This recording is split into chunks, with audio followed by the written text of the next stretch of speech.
네, 안녕하세요. 등작가입니다. 네, 이번 영상은 노매드 스컬프트를 이용해서 모델링을 하실 때 라이팅을 세팅을 하는 방법에 대해서 이야기를 해보려고 합니다.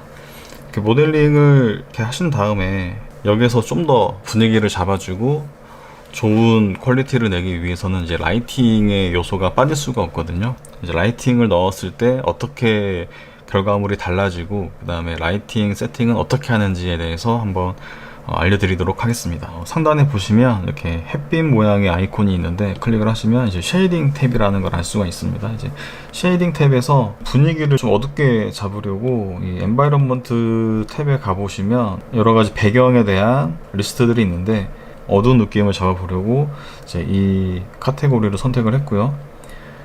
여기 위에 보시면 라이트 탭이라는 게 있는데 애드 라이트를 한번 해볼게요. 애드 라이트를 누르시면 기본적으로 디렉셔널 라이트가 생성이 되거든요. 생성된 라이트를 선택을 하시면 이렇게 기즈모가 나오게 되는데 이제 위치를 바꿔도 라이팅의 변화가 없죠.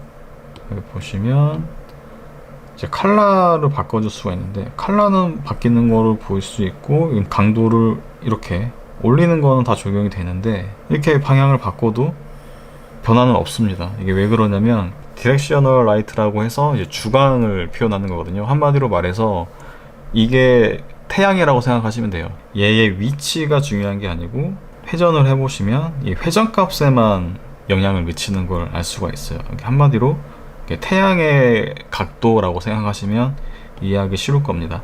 그래서 이렇게 기본적인 라이트를 생성을 하시게 되면 디렉셔널 라이트가 추가가 되고요. 하나 더 생성을 해볼게요. 애드 라이트를 누르게 되시면 이제 한 개가 더 생기게 됐어요. 그러면 이제 여기 보시면 또 하나가 생기게 됐는데 얘도 마찬가지로 같은 주광이 생성이 되거든요. 그래서 뭐 이렇게 돼버리면 주광이 서로 이제 교차하는 형태가 되겠죠. 근데 이번에는 다른 라이트를 넣어 보겠습니다. 여기 이제 색깔 표시가 되어 있는 영역을 선택을 하시면 세부 옵션을 확인할 수가 있는데 디렉셔널 라이트에 체크가 되어 있습니다. 그 다음에 스팟라이트, 포인트 라이트 이 세 가지 라이트의 종류를 확인할 수가 있는데 스팟라이트로 바꿔볼게요. 스팟라이트는 이제 어떤 역할을 하냐면 우리가 이제 손전등으로 비치게 되면 센 라이트가 이렇게 지나가잖아요. 이제 그렇게 생각하시면 돼요. 이제 손전등으로 특정 부위를 조준해서 쏜다라고 생각하시면 돼요. 위치 값도 먹고요. 당연히 회전 값도 먹겠죠. 특정 부위에 굉장한 임팩트를 주고 싶을 때 이런 스팟라이트를 주로 사용을 하게 되고요. 색이라든지 소프트니스 같은 경우는 가장자리가 선명하게 맺히느냐, 가장자리가 이제 그라데이션 먹은 것처럼 이제 부드럽게 맺히느냐에 대한 설정 값이고, 콘 앵글 같은 경우는 이 라이팅의 범위 값을 잡아줄 수가 있습니다. 그 다음에 이제 하나 더 생성을 해서 포인트 라이트를 선택을 해볼게요. 이 포인트 라이트는 쉽게 말해서 그냥 전구라고 생각하시면 돼요. 동그란 구체에서 이 범위만큼 라이팅을 발산을 한다고 생각하시면 돼요. 색깔을 좀 다르게 한번 부채를 돌려서 이렇게 라이팅을 잡아줄 수가 있습니다. 좀 더 은은하게 잡아주는 역할을 수행을 합니다.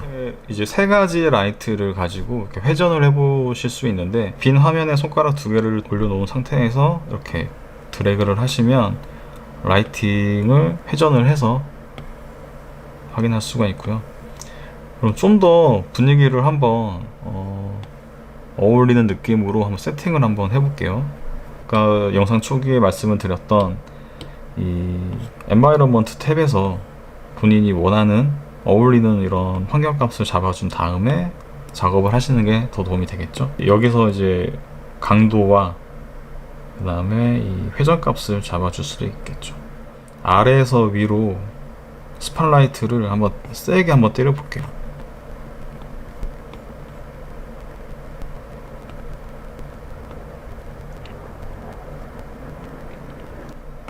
뒤에서 이렇게 때려주는 식으로 이제 묘사를 하시면 좀 더 예를 들면 이런 느낌이 되겠죠. 좀 더 음습한 모습을 표현할 수가 있습니다.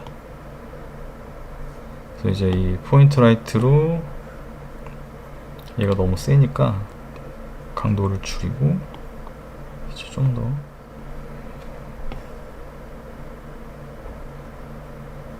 라이트 세팅을 어떻게 하느냐에 따라서 이제 초반에 보여줬던 그런 형태의 오브젝트도 분위기가 얼마든지 달라질 수 있다는 거를 이제 확인할 수가 있는데, 스컬핑이 끝났다고 해서 마무리 짓지 마시고 이런 식으로 라이팅으로 이제 분위기를 한 번 더 넣어 주시게 되면 좀 더 효과적인 작업을 할 수가 있겠죠. 이 노매드 스컬프트에서 이제 라이트 개수를 3개밖에 쓰지 못한다는 점은 좀 아쉬운 부분이 있지만, 그래도 어지간한 느낌은 얼추 다 표현할 수 있기 때문에 이 각각의 라이트의 종류를 어떻게 배합을 하는지에 대해서 고민을 해보시는 것도 재미있는 작업일 거라고 생각합니다. 디렉셔널 라이트, 스팟 라이트, 포인트 라이트, 이 3가지의 라이트를 각각 하나의 작업으로 쓸 수도 있겠지만 이제 여러 가지 조합으로 다양한 효과를 낼 수 있으니까요. 이제 그런 부분의 조합에 대해서 한번 연구를 해보시는 것도 좋을 것 같습니다. 그리고 쉐이딩 탭에 가보시면 PBR이라는 항목에 체크가 되어 있거든요. 이 PBR이 뭐냐면 Physically Based Rendering이라고 해서 물리 기반 렌더링이라는 단어의 약자입니다. 어떤 물체의 표면 재질에 따라서 빛이 어떻게 반사되는지를 물리적으로 계산하는 표현 방식을 말하는데, 좀 실사 분위기를 낼 때 주로 사용한다라고 생각하시면 될 것 같습니다. 그래서 PBR을 체크를 하게 되면 이제 하위에 있는 environment 리스트가 활성화가 되는 거죠.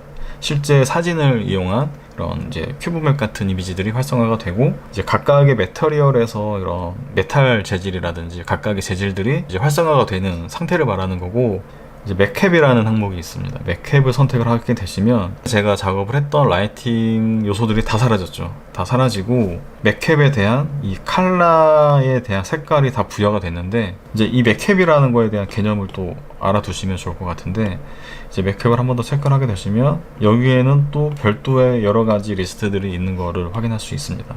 이제 옆에 있는 걸 누르게 되시면 이런 식으로 변화하는 걸 보실 수가 있는데, 이제 얘를 한번 확인을 해볼게요. 보시면 아까 PBR이 물리 기반 렌더링이라고 말씀을 드렸는데 그만큼 좀 무거워요. 이제 라이팅에 대해서 바로바로 적용이 되기 때문에 아무래도 좀 무리가 가겠죠. 무거운 작업일 수밖에 없고, 이 맥캡 같은 경우는 머티리얼의 이미지를 이 오브젝트에 부여를 하는 방식이에요. 그래서 여기 구체에 이쪽 방향의 라이팅이 있고 그림자가 있고 역광이 한 번 이렇게 싹 있잖아요. 이제 이런 라이팅을 이미지화 해 놓은 상태거든요. 이제 이 이미지에 입력된 값을 오브젝트에 그대로 투영하는 방식이에요. 그래서 굉장히 가볍겠죠. 그래서 보시면 빛이 이 구체의 이쪽에 맺혀 있잖아요. 그럼 오브젝트에도 이렇게 맺혀요. 그 다음에 여기 그림자 부분도 이 끝에 가서 맺히죠. 이런 식으로 이해하시면 돼요. 이제 이걸 보시면 약간 카툰 렌더링에 어울릴 것 같은 쉐이더일 것 같습니다. 얘를 클릭하시면 그라데이션이 안 줘져 있고, 카툰 렌더링의 이제 경계면처럼 이 음영의 경계면들이 이제 깔끔하게 처리가 되어 있는 거를 볼 수가 있습니다.